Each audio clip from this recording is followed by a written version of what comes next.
For the longest time, I believed income ETFs should always come first. If an ETF was paying weekly, if cash was landing in my account regularly, and if investing finally felt real, then it felt like the correct starting point. And honestly, it wasn't a bad feeling. Every week I would open my app and see distributions coming in from weekly pay ETFs. It felt productive, it felt smart, and it felt like I was finally doing investing the right way. But over time, I realized something uncomfortable. Income alone doesn't build confidence. Structure does. And that realization completely changed the rule I now follow when building my portfolio. People often ask whether income ETFs should come first or whether core ETFs should come first. The more important question is what kind of portfolio you are actually building underneath those payouts. Income ETFs are emotionally powerful, especially when you're starting out. Nothing feels better than seeing money hit your account without selling anything. Weekly income shortens the reward cycle, makes progress feel visible, and keeps you engaged with investing. That's why so many investors, including me, naturally gravitate toward income ETF first. It feels like you're doing something right, and income ETFs themselves are not bad. They're tools. The problem starts when those tools are used in the wrong order. What rarely gets explained is that most income-focused ETFs, especially high-yield and weekly pay strategies, are designed to distribute cash, not to maximize long-term asset growth. That doesn't make them flawed, but it does make them different. The real risk appears when income becomes the foundation of the portfolio instead of a layer on top of something stronger. When income ETFs sit at the bottom of your portfolio, your long-term stability depends on payouts staying consistent, your capital growth becomes secondary, and your confidence becomes tied to distributions instead of portfolio strength. That's when I noticed something was off. Even though income kept coming in, I didn't feel more secure. I felt more dependent. I wasn't worried about a bad week. I was worried about what would happen after 5, 10, or 20 years of relying on income-first ETFs without a true core holding underneath. At one point, I asked myself a simple but important question. What is actually holding my portfolio up? Not emotionally and not week to week, but structurally. If income stopped tomorrow, if volatility increased, or if markets went sideways for years, what would still be standing? The honest answer was not enough. I had income, but I didn't have an anchor. That's when I truly understood what a core ETF is meant to do. Core ETFs aren't exciting. They don't pay weekly and they don't deliver short-term dopamine hits. They quietly compound in the background.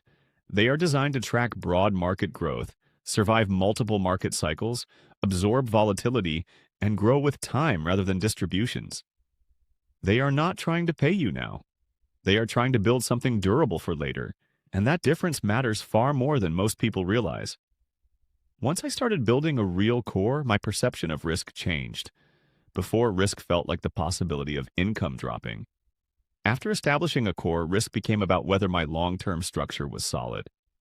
Income ETFs fluctuate in ways that can feel worse than they actually are through distribution changes, NAV movements, and strategy adjustments. Without a core underneath, every fluctuation feels dangerous. With a core in place, income becomes optional instead of essential, and that's when investing stopped feeling stressful. This led me to a simple rule that I actually follow today.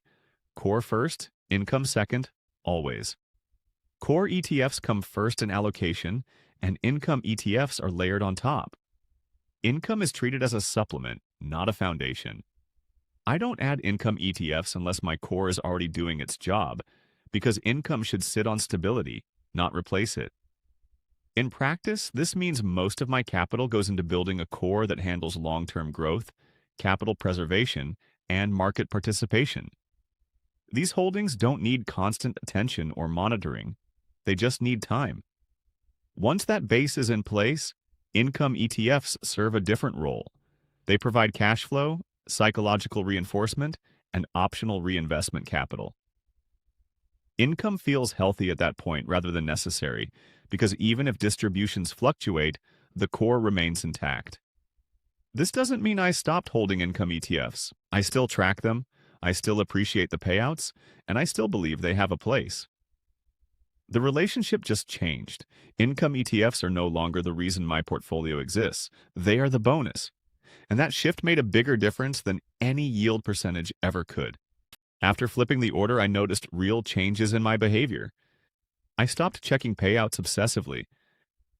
Volatility bothered me less. My decisions became slower and more thoughtful. I felt more patient because my portfolio wasn't trying to pay me constantly. It was trying to grow. Growth creates options, while income alone often creates dependence. The biggest mistake new investors make isn't buying income ETFs. It's expecting income ETFs to do the job of core ETFs. They are built for different purposes. Using income as a foundation is like using your paycheck as a savings account. It can work for a while, but it's fragile. Today, I think about income in three ways: motivation, reinvestment fuel, and optional cash flow. Not security, not foundation, and not long-term growth. That's the core's responsibility. If I were starting over from zero today, I would build a strong core first, let compounding work quietly, and only add income once stability already existed. I would never rely on payouts for confidence. Income ETFs didn't fail me. They taught me something important. They showed me what cash flow feels like and what engagement feels like. But core ETFs showed me what confidence feels like. That's why my rule is simple and non-negotiable. Core first, income second, always. If there's one takeaway I want you to walk away with, it's this: income feels good, but structure feels safe. Weekly payouts can keep you motivated, but they won't protect you from long-term mistakes if there's nothing solid underneath them. A strong core doesn't show off. It doesn't reward you every week, but it quietly absorbs volatility, compounds through uncertainty, and gives you the patience to stay invested when markets test your emotions. Once that foundation is in place, income stops feeling urgent and starts feeling optional. And that's a powerful shift. You're no longer investing to survive week to week. You're investing with intention and clarity. That's why my rule isn't about choosing income or growth. It's about choosing order. Build the core first, then let income work on top of it, not instead of it. That mindset is what turned my portfolio from something that felt busy into something that actually feels built to last. If this way of thinking helped you see portfolio structure differently and not just focus on payouts, then that's the real win. Investing isn't about chasing income or growth. It's about building something that still makes sense many years from now.